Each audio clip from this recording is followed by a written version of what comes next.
No matter what, the Bible's calling for a sacrifice of self of some sort. No matter what, the Bible's calling for a sacrifice of some sort. Happy Tuesday. And when you think about the sacrifice that the Bible's calling for, 2 weeks ago, command me of the things concerning my hands. Command me of the work concerning my sons. Last week, prove me now. Bring all of your tithes into the storehouse, and see if I will not open up to you the windows of heaven and pour out a blessing. The Bible's calling for a sacrifice. And no matter what take we look at it from, no matter how we approach it, the Bible wants us to give up a piece of ourselves in order to retain a piece of ourselves. And it may sound like I'm just throwing that out there, but that's literally in the Bible. And as I was reviewing my thoughts from last week and the week prior, Luke 14:26, if a man come unto me and does not kill everything that he loves, including his own wife, well, he cannot be a disciple of mine. Husband, father, son, daughter, wife, including your own life. If you can't separate yourself from these things, if you can't die from these things, if you can't let them die to you, well, you can't be my disciple. And so when you think about this in a practical sense, what does this mean? Who is it or what is it that we are supposed to be near or appear to? Because in a literal sense, there is no man walking around that we can say, oh, there's Jesus. Okay, so let's go stop everything and let's just drop everything and let's just live that poor life and let's just do what he is saying. Everything in my life doesn't mean anything to me. Nothing means what it's supposed to mean, and everything now is dedicated to this individual. So, in a literal sense, that doesn't make sense. In a literal sense, is there a calling of cutting off the, the people dearest to us? In a literal sense, I don't know if we could take that to be as literal because you still have the man in an illustration healing people close to him. Example, Lazarus and Mary. Example, Peter and his wife, his mother, his family, whatever that situation was. So he's still, the character is still engaged in handling the people nearest to him. And yet the counsel is for everybody else kill those that are near to you, or you can't be my disciple. So do we have an individual here that is that egotistical and that is that self-centered that you can kill everybody, but I don't have to do that? In what context does this fit? Because the way even these past couple of weeks, past months that we've been here doing this, the aspect of putting self down, creation for the purpose of creation, humbling self for the purpose of creation, becoming a part of that void, because it is when in void that the living God can work for creation. So thinking about last week, thinking about what was discussed, and then I was mindful of this verse in Luke. If you would come to me and if you would be my disciple, nothing around you should be surviving that is dear to your heart, including your own life. So in a literal sense, this doesn't really make that much practicality. But in the sense of the context of which it is for, the devotional conversation, it makes all that well sense. So highlighting again John 12. John 12, where it says, if you would have your life, you must lose it. Again, this same illustration here of the individual taking their life into their own hands, handling it, and letting it pass away. And the idea is, command me of the things concerning my hands. Bring a tithe, bring your tithe, bring all tithes of yours into the storehouse, and prove me that I will not bless you because of this. The act of self-sacrifice is something that is held in high regard to the mind within the Bible. And self-sacrifice, firstly, primarily within, in order to claim your experience, because this life that the Bible is talking about, this isn't the literal life. This isn't the literal life. The life that the Bible is talking about is the life of the devotional conversations, thoughts, and feelings. Our conversation is conceived with preconceived notions. And we take that to be true, we take that to be fact in the state that we are in when we receive what we receive. But there comes a point in time where our experience is supposed to become more real, where our experience is supposed to become more practical. And it is through having a more real, a more practical experience that the passing away of that former self, that former understanding is supposed to lead to a regeneration or to a resurrection for a resurfacing, that we may have a better vision of that conversation to have and to chase in the future and even in the present. So the idea of self-sacrifice, and this is also, while self-sacrifice, not self literally, but the self of the conversation, is a big deal to the Bible, the act of doing so is an act of cultivating patience and temperance with self. Cultivating patience and temperance with self, well, we then have the ability to cultivate patience and temperance with another.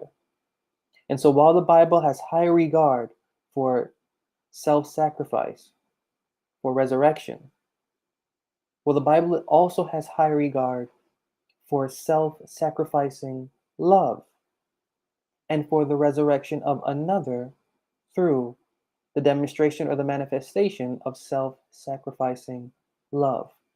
Self-sacrificing in the same context in which it is acknowledged or personally received and experienced. So as the Bible deals with the edification of what is within, the true concept of charity, the true concept of love in the Bible is benevolent, self-sacrificing affection. That is edifying to where another is experiencing the same sort of regeneration that you inwardly experienced, and now they're inwardly experiencing that. This is the track record of love, and this is actually why, if you can't separate yourself from your husband, your wife, your mother, son, daughter, father, you can't be my disciple, and especially your own self. Because the idea of this service is to edify, firstly, what is within, so that what is within can edify another mind that is outside of us. And so this life that is being called to be put down and to be, surrendered, this life, this self of the conversation, it's not the literal. It's not the literal. In essence, it is in likeness to what Paul is saying in the book of Ephesians 4. Put off your former conversation, the old man, and be renewed in the spirit of your mind.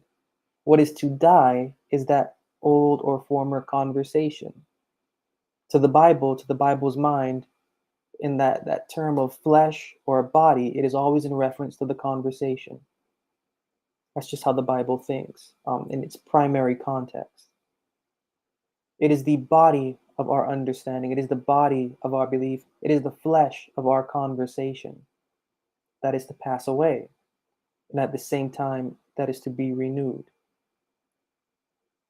So hearing this life that you must lose, that you must sacrifice, is not literal. Well, now we can understand that the mother, father, son, brother, sister, is also not literal either. None of that in that language is literal. This is all philosophical. Think about it as, let's see, there are particular sayings that we learn that seem to get shorter as time goes on because they just knock on a different issue. And yet it's the same issue, same saying, it's just shorter. So when the actual man spoke this, and this is how the Bible goes and how the authors kind of in their penmanship, when the actual individual said this, it really wasn't just a four-line thing and then the next day happened.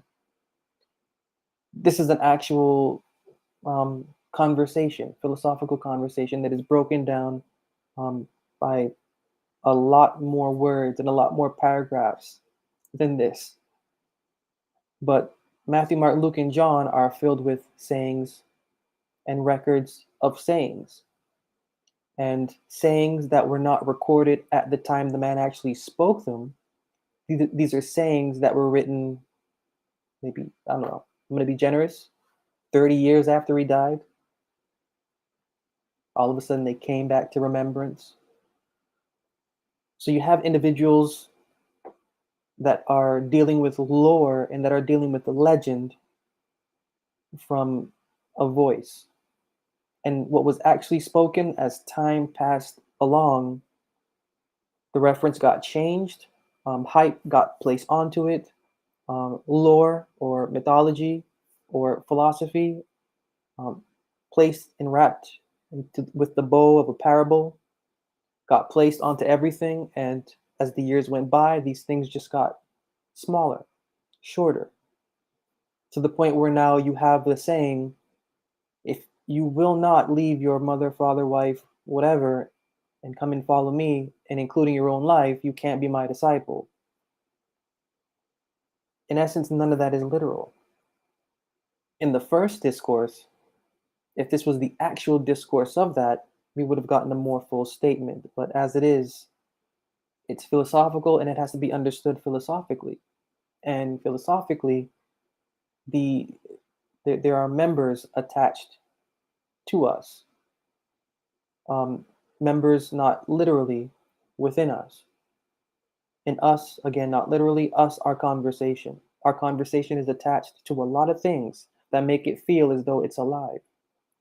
Our conversation is attached to much that makes it feel like it can be without being and without understanding its own self. Well, we have to, as the verse or as the instruction is saying, sacrifice that life and also those members. So even think about what Paul is saying to the Colossians and to the Romans. Mortify the members that are within your body. Again, in that initial context, sounds as though it's coming from a place of naturalness or what is flesh based. But these members, Romans 6, Romans 7, these are members concerning our devotional conversations, belief, concerning our devotional conversations, understanding. And each one of them plays a part in how we perceive the lens or the scope of the vision we have of a spirituality or of any sort of uh, philosophical take on how to holistically approach the Bible in a way that is resonating with whatever divine eye we imagine is we to resonate with. And so that idea of letting go, surrendering the self to the experience in order to more fully give that tithe, in order to more fully command. Not comfortable commanding, and you're not comfortable bringing into that storehouse of your soul temple those tithes, where you're going to be even more not comfortable going through an experience where you have to sacrifice the self of your conversation in order to do one of the two or both. So there is a lot of self-control, or discipline that the conversation needs to embrace. Because the life that we have, and it's really interesting because you think about our natural life. I always like to ask anyone that I talk to about this subject of life in its relation to the devotional conversations, thoughts and feelings, growth and development. When it comes to your natural life, do you remember ever electing to live? Do you remember saying, I do? And the answer is always no.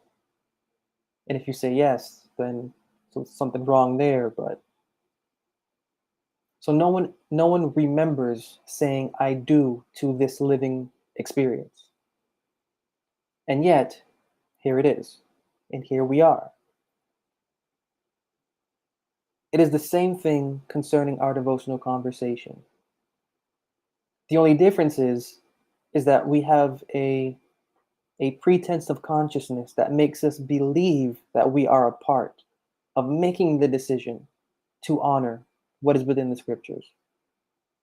But the truth is that we had no connection, we have no connection, we had no dealing, we made no choice of electing consciously to maintain a devotional lifestyle. It sort of happened naturally without us even being a part of it. Touched on that last week too. But it happened naturally.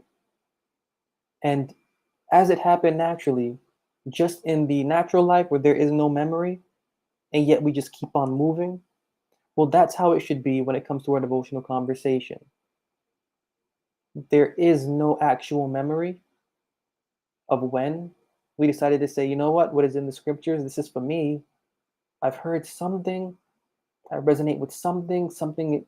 There's no actual memory of that feeling. That you can think of a moment, but maybe you can think of a moment, but there is no memory because it just happened naturally. The gift of the experience was given to us.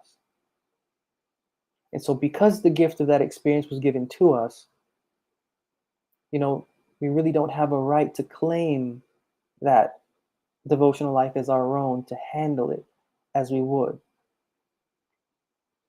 And with that sort of disposition, the take is different. Because now, when that can be realized, you can realize that you really are sacrificing nothing. If you will not sacrifice mother, wife, father, daughter, son to be with me, including your own life, you can't be my disciple, is what it says. And that sounds strict. But if you think about it, it's a play on words. And it's supposed to make you question your experience. It's supposed to make you question your experience because if you're asking me to separate from something, well, then wherein am I supposed to separate and from what? And it opens up a new experience for the individual to realize that the gift is freely given. The gift of the experience is freely given. And the holding on to that, to measure that experience, to clutch onto it and to guide it, it's really unlawful. In essence, what should happen is that the sacrificing of that, when consciousness arises, because we're not going to be immediately aware of our devotional conversations needs. But the more time spent outside of the scriptures, the more time spent within, is how we develop a culture for the self of our devotional being. And it is then through that culture we can understand what to let go of and why. When we can manage that, because that's really what that saying is. He that will lose his life shall find it. Find it. He that will keep his life shall lose it. These are philosophical sayings to bring awareness to the individual, to let them know that what they have is a belief. It's really no belief at all unless it's willing to perish. And what does that mean, willing to perish? There can be two forms or more that you can think about that. Willing to perish or willing to die, in the sense of you no longer allowing it to be programmed either by you or a source outside of you, you willing to let that conversation die, you dying to it and it dying to itself so that it can revive. And then that conversation passing away in all those aspects from former thoughts, beliefs, notions, preconceived notions, to develop an awareness of its own. And so as I was thinking about last week and the week before and where that left off at, thinking about what the Bible is really asking of its student. Well, that the Bible really wants its student, while taking control of their experience, to also let go of it. And while letting go of it, restraining or refraining, better word, refraining from relying on those members within so that those same members within can go through the same educational experience of the temple that is within. Complete cleansing. Think of all those kings that cleansed the temple after the Israelites brought in the worship of other gods. Literally, that's the experience. That's why that history is in the Bible, because what physically took place is now supposed to mentally and inwardly take place.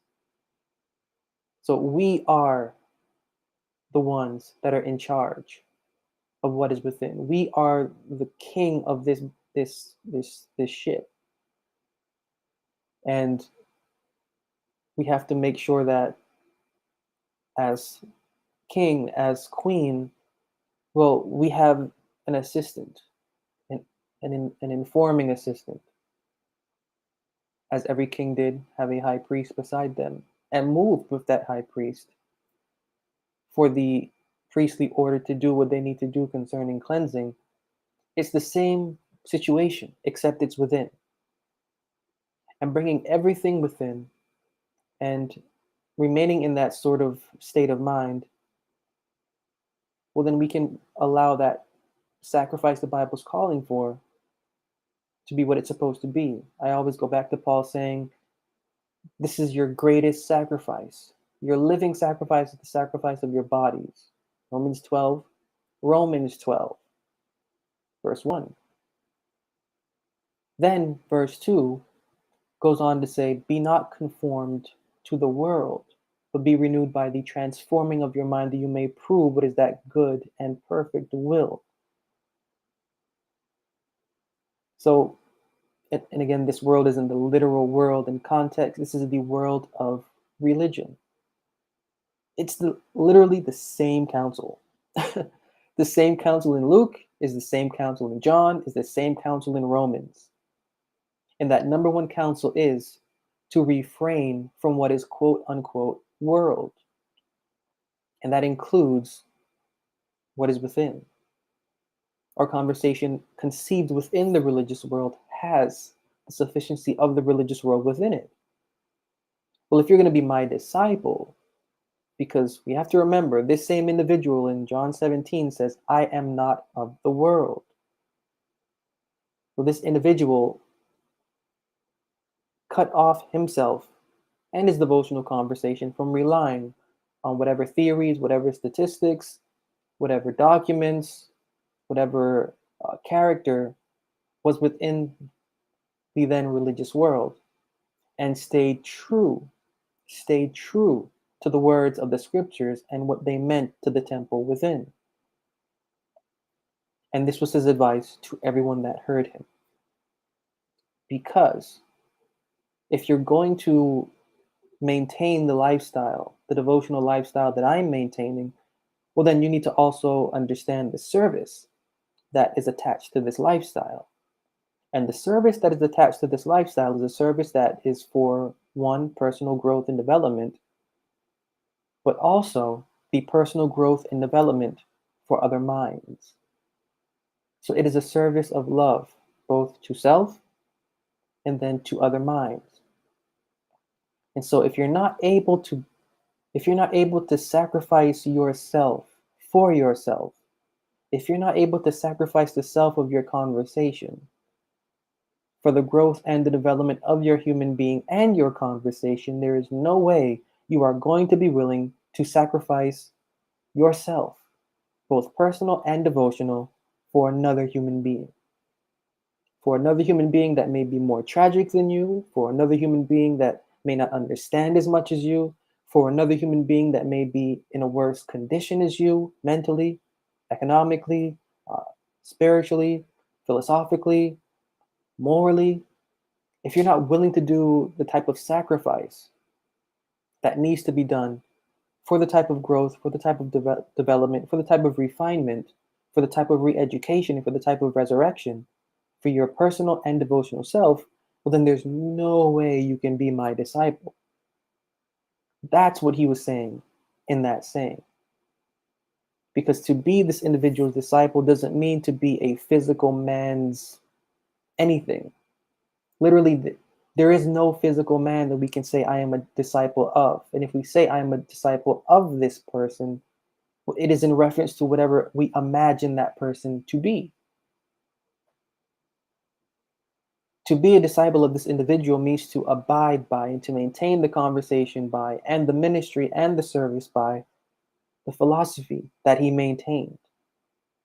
This is what connects us to that individual, not anything around our neck, not any ritual, not anything to eat, wear, not eat, um, theory, rite, ceremony, and none of that matters. What matters is what connects us to this individual. And what connects us is state of mind. If we can have this state of mind, and if we can maintain that same individual state of mind, well, then we are in fellowship with him. Being in fellowship with him is not the him literal. And that's something I pointed out in my briefing or breakdown of chapter 24 of my book, Perfecting and Reforming Personal Religion, because the Bible doesn't talk about literal physical hymns. Well, we see him all the time, but in context, that him is in relation to a philosophy. And so if we're going to be the disciple of this individual, well, we have to understand what the man's individual conversation maintained, because that's really what we're supposed to be a disciple of. We're really supposed to be a disciple of the devotional conversation attached to the individual. And I can say this because even the author of the book of Luke admits this by saying, upon giving up that ghost and crucified, into thine hands I commit my spirit. Of course, he's just quoting the psalm to place that into that context, but it is the spirit of the individual's mind. It is the spirit of the individual's mind that we're to connect with. And connecting with that individual's mind, there's a discipleship attached to that because it's not physical. The school is mental. The school is inward. The school is devotional. And really, that's what the context of that is calling for. To be a disciple of that individual figure, of that individual man's devotional conversation. Nothing can get in the way of that. No belief, no friendship, no nothing can get in the way of that, because when you think about it, it's really about the life and the death, or the consistency of the life and the death of our human and devotional being. So being attached to what that is saying, we're actually detaching from ourselves. We're allowing our conversation to have the experience it needs to have without being regulated by our human being. The moment our human being regulates whatever religion we believe we have or are, the moment our human being gets into believing it is religion, that's the moment that our human being becomes perverted and perverts the experience. Because our human being wants what is easy, our human being wants what is impulsive, our human being wants what is not generally intellectual but carnal. Once the human being gets involved into the spiritual or the devotional conversations conscience, well, our experience is ruined because the human being is naturally fractured and naturally ruined. The human being needs help. And that's really where the devotional conversations regeneration comes in, because with the devotional conversations, conscience receiving health and receiving its own experience, it then can be a guide for our human being. As it says in the Proverbs, guide thine own heart. Guide thine own heart. And in that context, the context is for a specific wisdom within, or wisdom within to guide the heart. When we enter into our devotional conversation, we expect guidance from without us. We expect guidance from pastor so and so, or community so and so, or website so and so. We never really expect the guidance to come from within because we assume we don't know anything. The Bible has a different take about that. Command me of the work concerning my hands and the work of my sons. Bring your tithes into the storehouse, and prove me that I will not pour you out a blessing.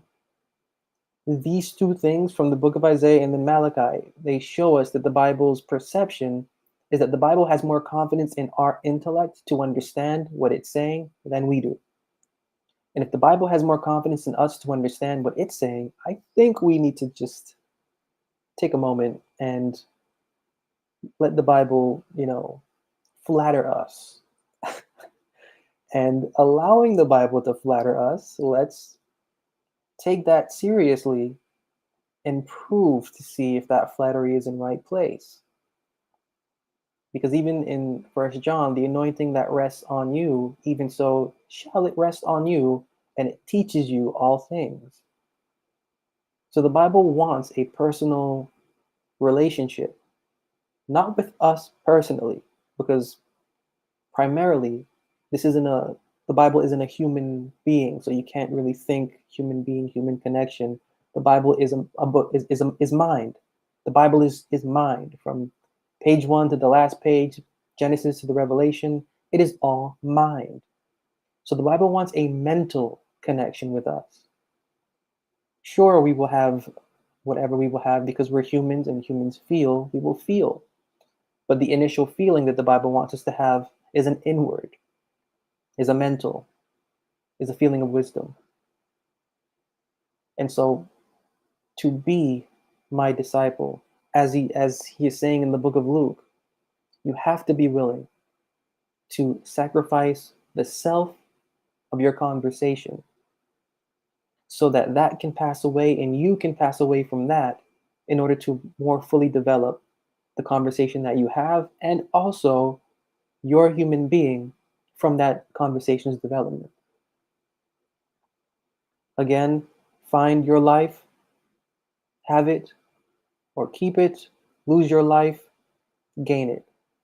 There is a gain in both of them, but one of them involves our conversation or the life of our understanding completely passing away. But the other one involves the life of our understanding returning to us when we're able to let it go. And that's an exercise of, again, self discipline, being able to have the control to understand that I did not give myself this experience. And that's sort of the trip that I find when I speak to different people, or they send me emails or messages about their experience in church, how the church isn't doing it for them anymore. Um, I don't, pastor isn't, whatever he's saying, this isn't it. The feeling isn't it. And that's really the traditional sense of how we mesh our experience with our life is through feeling. Everything we do in life is through feeling. And we associate feeling with accomplishment. We associate feeling with correctness. We associate feeling with favor. And so if we can feel favored, and if we can do something to feel favored, well, we're going to continue that.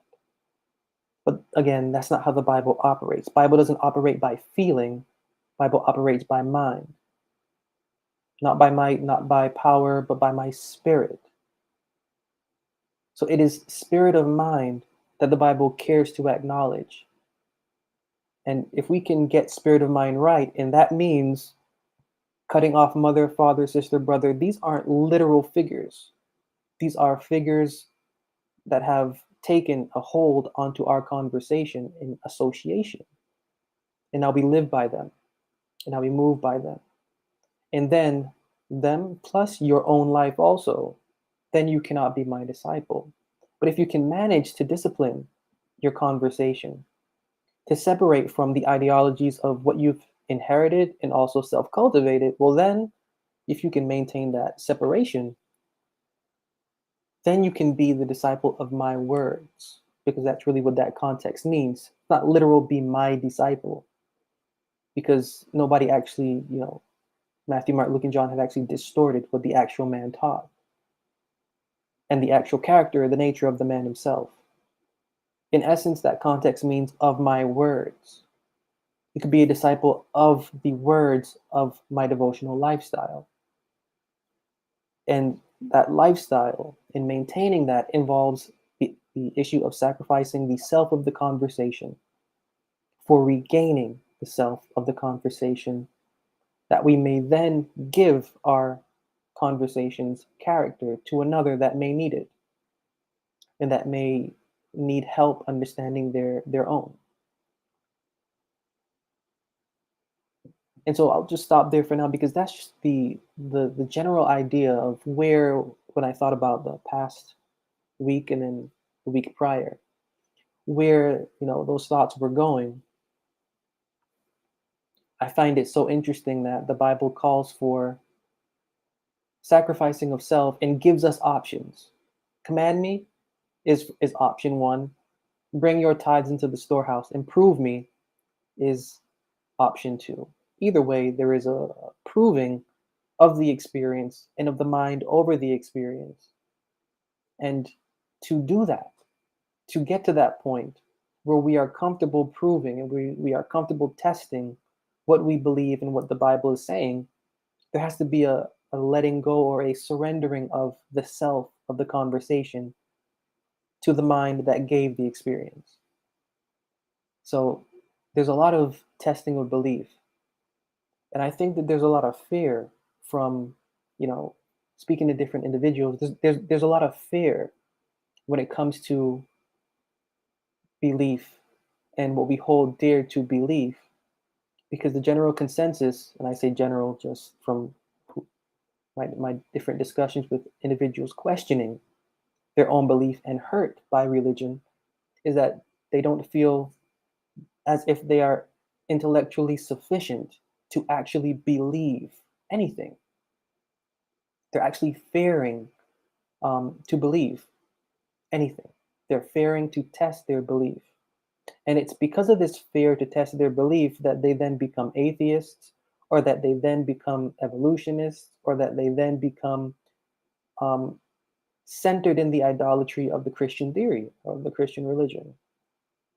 All of these are due to the individual not being willing to analyze the mind that put the Bible together, to get past all of the human differences, indifferences, um, preconceived notions, whatever's going on in that heart.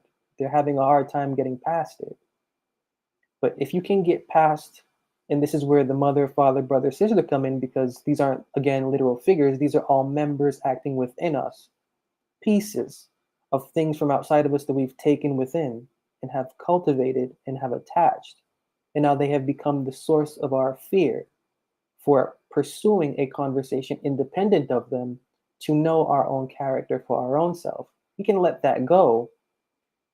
And then also our own life, meaning our own general belief, to then develop a belief that is practical and suitable for us as our own individual human beings and as our own individual devotional creatures, in likeness to the devotional character of the mind that gave us this experience. Well, then there's nothing to worry about.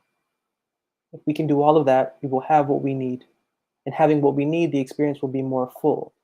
And so, end it there, taking that and allowing for the rest of this week, as I will do with you, to make this experience more full by making sure to surrender the self of what is within and the members of what is within the soul temple to the experience going on without, to the learning that is going on without, to the correction, to the love, to the affection, to the reception of it, and to the giving of it that's going on within and without us every day for this week, and hopefully continuing on to the next for the purpose of growth to do. So just as I will too, for the sake of creation, remembering that all things that we go through are for creation. Take care for now.